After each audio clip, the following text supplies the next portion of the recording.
લીલાપર ચોકડી પાસે એક હત્યાનો બનાવ બનવા પામેલ છે। જે બનાવની હકીકત એવી છે કે કામે મરણ જનાર ગિરીશભાઈના પિતાજીએ મોરબી તાલુકા પોસ્ટે આવી ધોરણસરની ફરિયાદ જાહેર કરેલ છે।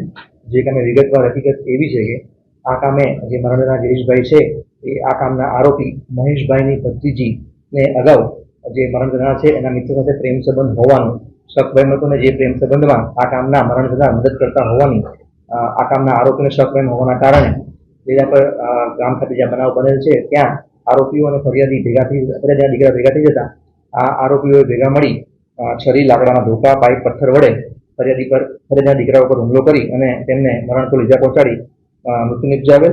જે સંદર્ભે ધોરણસર ગુનો દાખલ થયેલ હતો। જે કામે દિલીપભાઈ મહેશભાઈ કણઝારિયા, અરવિંદભાઈ ઉર્ફે મુન્નાભાઈ ડાયાભાઈ પરમાર, કિશનભાઈ પ્રભુભાઈ પરમાર, મહેશભાઈ ઉર્ફે પાંચાભાઈ ડાયાભાઈ પરમાર, દિનેશભાઈ જગદીશભાઈ ડાયાભાઈ પરમાર, અમિતભાઈ મહેશભાઈ પરમાર આ કુલ 7 આરોપીને અટક કરી તેમના રિમાન્ડ મળી ધોરણસરની કાર્યવાહી હાથ ધરવામાં આવે છે।